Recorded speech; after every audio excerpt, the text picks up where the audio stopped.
வணக்கம் நலம் தான வியூவர்ஸ். இன்னைக்கு டிஃபன் ஐட்டம் ஒன்று பார்க்க போகிறோம். பாசிப்பருப்பு பன் தோசை. இது மார்னிங் டிஃபனுக்கு நல்லாயிருக்கும். ஈவினிங் ஸ்நாக்ஸ் மாதிரி பிள்ளைங்களுக்கு கொடுத்தா கூட சத்துக்கு சத்தம் வச்சு நல்லாவும் இருக்கும். இப்போ பாசிப்பயிரை நமக்கு ஒரு கப்பு எடுத்து வச்சுக்கணும். எடுத்து நல்லா 2 தடவை கழுவிட்டு தண்ணி ஊற்றி 1 மணி நேரம் குறைஞ்சது ஊற வச்சிடணும். ஊற வச்சுட்டு அதை நல்லா தண்ணியை வடிச்சிட்டு அதில் பச்சை மிளகாய், இஞ்சி, நமக்கு 2 பல்லு பூண்டு, ஜீரகம் எடுத்து வைக்க மறந்துட்டேன்.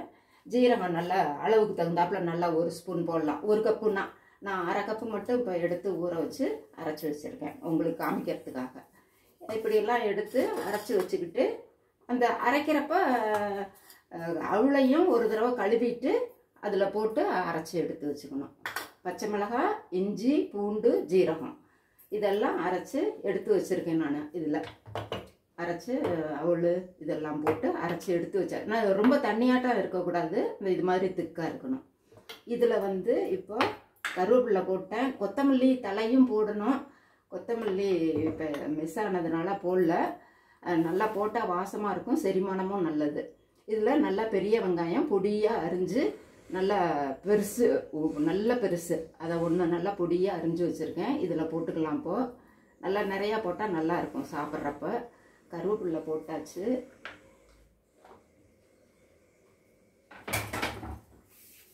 இதில் தக்காளி விதையை எடுத்துட்டு சின்னதாக பொடி பொடியாக அரிஞ்சு இதில் கலந்துக்கலாம். பார்க்குறதுக்கும் நல்லாயிருக்கும், அதில் சாப்பிட்றதுக்கு டேஸ்ட்டாக இருக்கும்.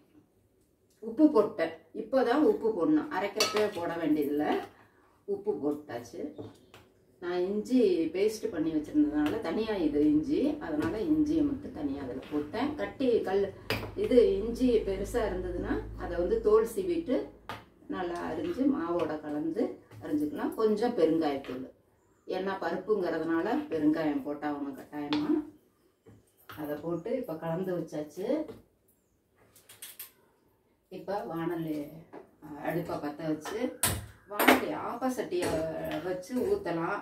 இல்லைன்னா தாளிக்கிற கரண்டி கொஞ்சம் ஃப்ளாட்டாக இருந்ததுன்னா அதில் எண்ணெய் ஊற்றி காய வச்சு அதில் ஒரு கரண்டியை ஊற்றி நல்லா பன் தோசைங்கிறது எப்படி நல்ல பன் மாதிரி இருக்கும் இல்லைங்களா, அது மாதிரி ஊற்றி நல்லா மூடி ஒரு 2-3 நிமிஷம் வேக வச்சிடணும். வேக வச்சதுக்கப்புறமேலே எடுத்து திருப்பி போட்டு ஒரு 2 நிமிஷம் வைக்கணும். வச்சோம்னா நல்லா ஓரம்லாம் நல்லா கிறிஸ்பாக வரும். சாப்பிட்றதுக்கும் உள்ள நல்லா ஃப்ளஃபியாக நல்லா இருக்கும். இப்போ கல் காஞ்சிருக்கும். இதில் நான் நல்லெண்ணெய் இன்னைக்கு யூஸ் பண்ணுறேன். நம்ம எந்த எண்ணெய் வீட்டில் நம்ம யூஸ் பண்ணுறோமோ அந்த எண்ணெய் ஊற்றிக்கலாம்.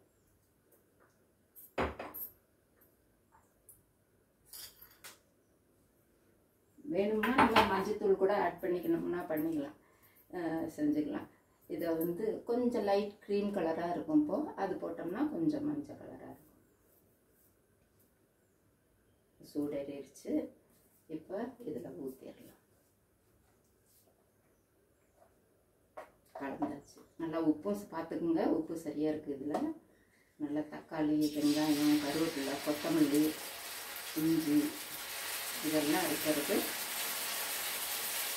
வெறும் பருப்புக்கு செரிமானத்துக்கும் நல்லாயிருக்கும், டேஸ்ட்டாகவும் இருக்கும். நல்லா சிம்பிளை வச்சு வேக வைக்கணும். வேறு அடியில் இல்லாட்டி பிடிச்சிக்கும், பருப்பும் வெந்துடும். இது அதுக்குள்ளே பொதுவாகவே பாசி பயிரெல்லாம் கோசுமரின்னு சொல்லி இந்த வெள்ளரி பிஞ்சோட அதை கலந்து சாலட் மாதிரி சைடில் மத்தியான நேரத்தில் தொட்டுக்க சுட்டு சாப்பிடுவோம். நம்ம பிள்ளைங்களுக்கும் வெள்ளரி பிஞ்சு கலந்து சும்மாவும் சாப்பிட்டாலும் நல்லது. இருந்தாலும் இது மாதிரி செய்யலை, நம்ம கொஞ்சம் நல்லா வேக விட்டு எடுத்தோம்னா சாப்பிட டேஸ்ட்டாக இருக்கும். இதுக்கு தொட்டுக்க எந்த சட்னி வேணாலும் வச்சுக்கலாம். கார சட்னி, சாம்பார், இதுவும் பருப்பு, தேங்காய் சட்னி இது மாதிரி நமக்கு டேஸ்ட் பிடிக்கும்னா இதில் கொஞ்சம் தேங்காய் பூ கூட கலந்துக்கணும்னா கலந்துக்கலாம். திருப்பி போட்டாச்சு. பன் தோசை